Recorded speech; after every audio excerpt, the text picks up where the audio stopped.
We slept on the floor. We had no possibilities to wash or brush, and the conditions were really very bad. But we could walk 3 miles in each direction every day. So one day, Jadzia, it was, I remember, on a Sunday, Jadzia, Rena and I decided to go for a walk. And we were sitting on the banks of the Rhine, which was not far from our camp, and watching some boats, boats from the distance, and just relaxing. And we were sitting on the banks and watching the boats when suddenly a young man approached us in a funny cap and started to talk German to us. Naturally, we were afraid to talk to him, thinking that he was a German. What described him? What was he? He wasn't a tall man. He wore dark clothes, a black turtleneck sweater, which is very similar to the ones that the sailors wear, and a cap. It was a quite young man. And when he noticed the three of us, he approached us very in a friendly manner and started to talk to us. But we were kicking each other, giving signals not to talk to him because thinking he's a German. Mm-hmm. When he realized it, he turned to us and said, "You girls think that I am a German? Look at me. I am a Dutch sailor. You see those boats in the distance? They're all, one of them is mine. The rest belong to my uncle and our friends, and we all sabotage the Germans." How do we sabotage the Germans? We say that a part is missing and we cannot work for them because they want us to carry ore, salt, metal for them, etc. Anyhow, war materials, and we are patriots. We are 9 miles from our country, and we are marooned right here in this place on the Rhine, and we all decided to sabotage them. So when we heard that he was an ally, he wasn't an enemy, we became quite friendly, and we started to talk to him, and he invited us to show his boat, which we were happy to go over, which wasn't far. And when we came to his boat, he made some tea for us and he put some cookies on the table. That was a very big treat because we didn't have any food. All we ate while we were in this camp was soup and bread 3 times a day. We were very hungry. He asked us to come the following day, or 2 days later, and he said that he actually invited us for lunch. We were very happy to accept the invitation. When we came for lunch the following day, we met Mr. Van Ooyen, O-O-Y-E-N, Bernard Van Ooyen, which was an elderly man. His son, who was 21 years old. Remember his name? I can't remember his name. Was this the son? No, Bernard Van Ooyen was the father. Bertha Van Ooyen was his daughter. She was a young red-haired girl of about 25, and another son who was at that time 20 years old. But I can't think of his name now, I'll think of it. We met this family, and we were very impressed with them, especially Bertha and the father, who was very sorry for us, that we had to stay in a camp, and they knew that one day they'll take us out. I mean, we were there temporarily. One day they'll take us to munition factories somewhere in Germany. So one day they knew it would be a transport of all our people to munition factories. Although on the outside they looked like barges actually, when they took us inside, it was an amazing picture. They had marble top buffets, and beautiful furniture inside. Very beautiful. Was it a lot of wood furniture? Wood furniture, plus a beautiful white stove made out of white tiles. And in general, it was very tidy, beautiful, and a beautiful living room, beautiful quarters, bedrooms, living rooms. On top, we didn't know what was underneath. That was a big surprise. And on the 3rd visit, they promised us that they would be able to take a bath. They realized that we were uncomfortable and dirty, and they invited us for a bath. A bath meant to heat water in big pots and put it in some kind of a, how you call A big basin? a basin, a tub, a big tub. That was a big treat for us because we didn't wash for months. We felt really very dirty, You sleeping. haven't washed at all? We haven't been, no, not at all. When you were in camp? No, we slept for weeks in our clothes on floors, and I was the lucky one. I had a fur coat that Genia from Warsaw gave me for goodbye, and with this I used to cover myself. But people who used to go out to the toilet outside used to trample over my fur coat and over me, you know? Mm-hmm. So we were really very dirty. We felt very dirty. And the reason we had kerchiefs over our heads is to prevent lice to get into our head from other people. So when they invited us for the bath, and Rena, who had gorgeous long hair, took the kerchief off, they were amazed. They said, "We thought you were old women. You are young girls." Once we took the kerchiefs off, they were really surprised. Mm-hmm. They realized that we were young girls, and then the father was very sorry for us. And we started to scheme a way how to escape this camp and stay with them. They were willing to help us to escape this camp, especially the young men. And there were 4 ships, big barks. They called it bomben beschädigt. Bomben, you know what a bomb is. Beschädigt, it means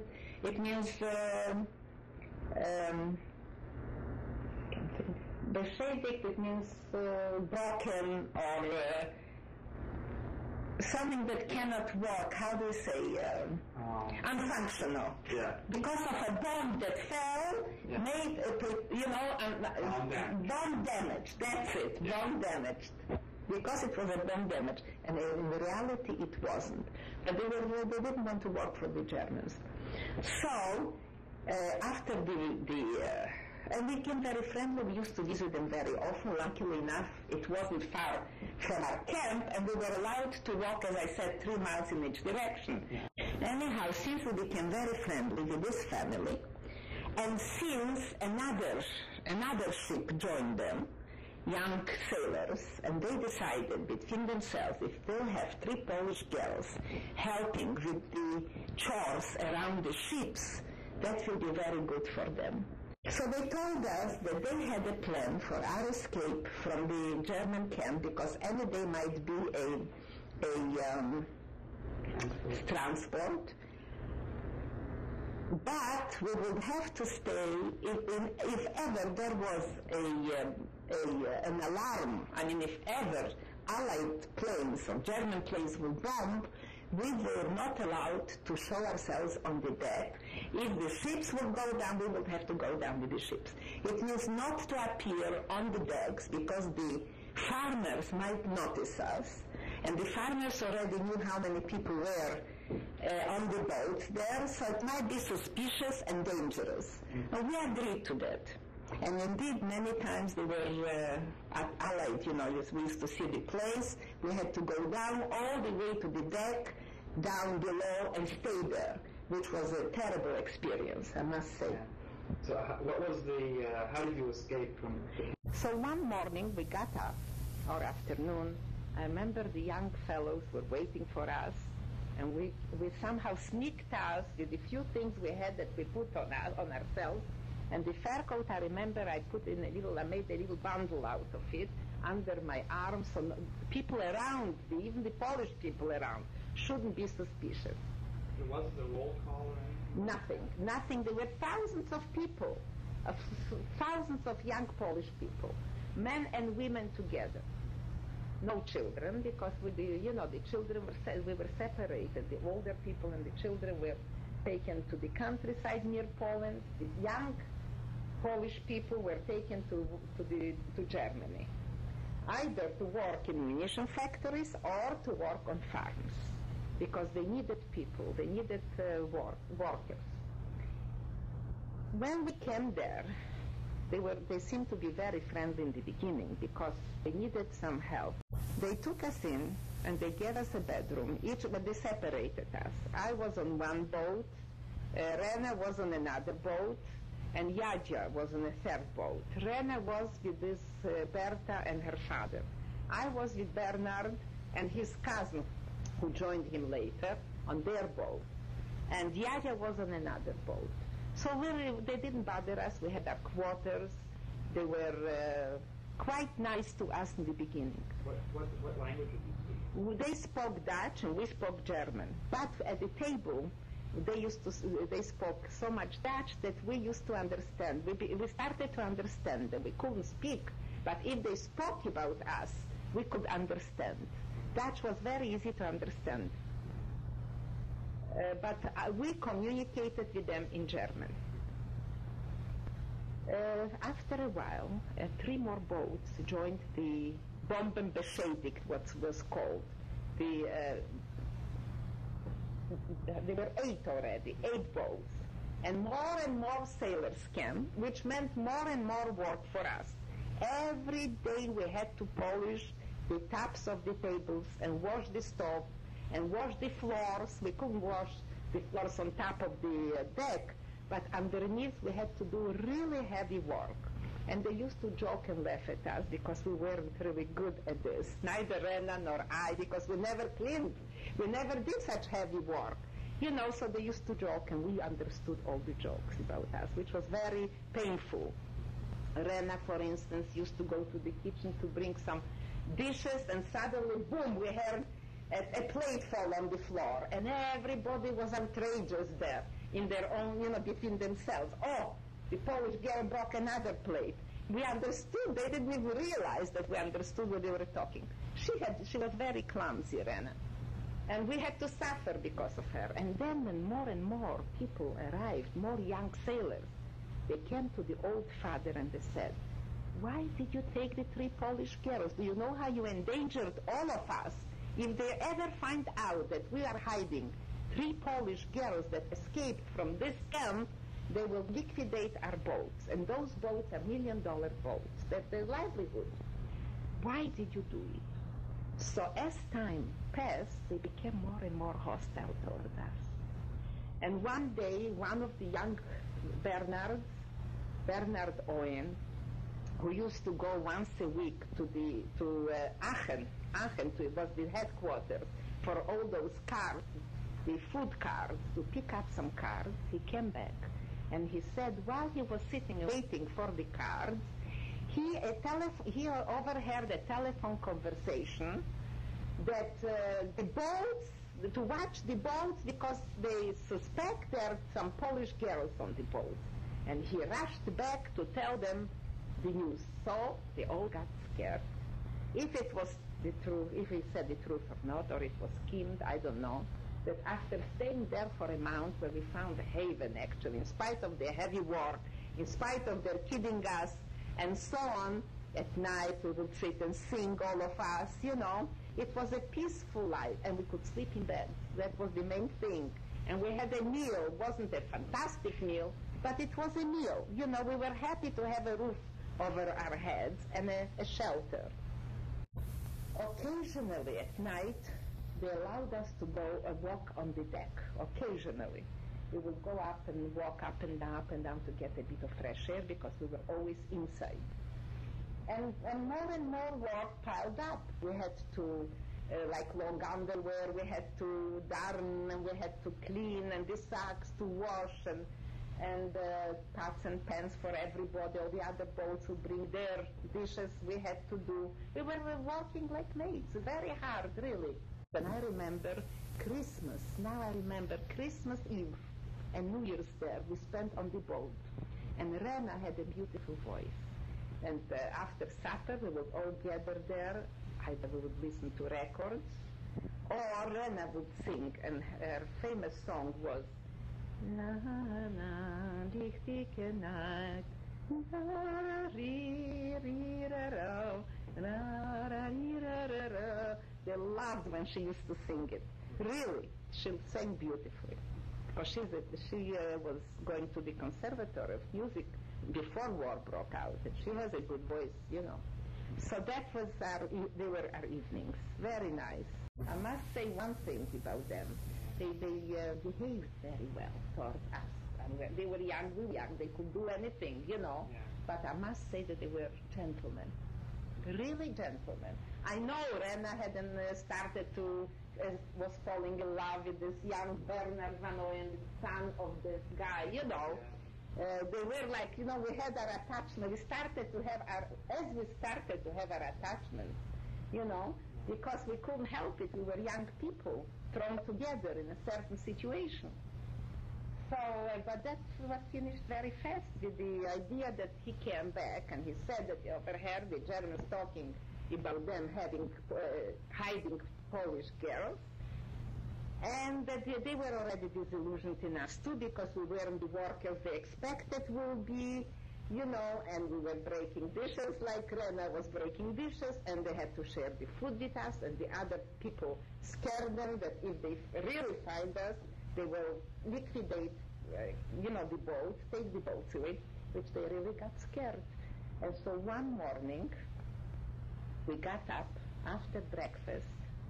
Berta, who could be sometimes very cruel, took my fur coat, took Rena's few little belongings. Each of us had another skirt, another blouse to change, or a few things, went to the gangplank and said to us, you better go away from here because you are endangering our livelihood and our possessions, and just out. They just threw us out. They didn't know what to do with ourselves. Our group there, they were gone. They were already somewhere, all the people with whom we stayed in the camp. The camp was empty. We didn't know what to do. Rena, being always the most emotional of the three of us, said that she wants to drown herself. It's no use. The Germans will find us and they'll shoot us on the spot. We have no documents. How can we explain where we were from during the time? We were Polish girls. We were in this camp. We disappeared from this camp. We had nowhere to go now. And what's the point? We are in a very bad situation. Rena was always very emotional, being an artist and a singer, the most emotional. But the most stable one was really Jadzia.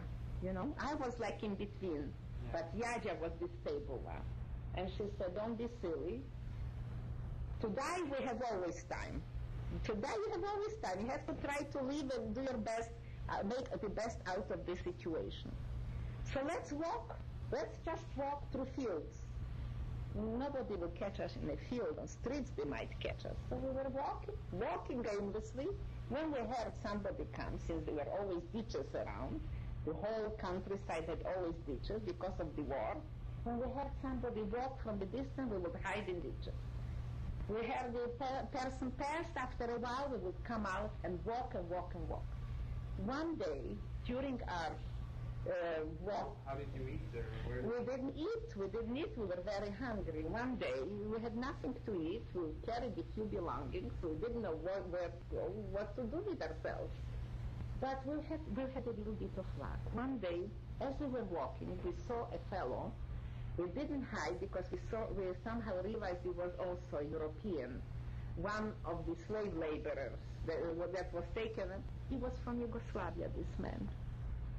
And he carried a few pears in his hand, and when we told him our story, he took the pears and he gave it to us. So we had a little bit already of food, and he told us that he knows there is 29 miles from the place we were, there is a camp of Polish people who had accidents while in Germany or fell very sick, and they're waiting in a certain camp for a transport back to Poland. If we could reach this place, we could somehow hide as people who worked and had an accident, and get in between those people there, we might have a chance. So we were walking for days and days and days. Rena is the one who had always, she was like a compass. She knew in which direction to go. We used to follow her. And we finally reached this camp. We knocked at the door, and a fellow by the name of Eric came out, and he is a fellow who worked on a German farm, and they took him to dig trenches for the Germans, who took a big pot, a tremendous pot with hot water, and spilled on himself in order not to dig trenches for the Germans, and his leg was in a big bandages, and he was like the leader of this little camp. And there were people in mattresses, women sick, lying sick, some of them not so sick. Anyhow, we told him our story, and he believed us.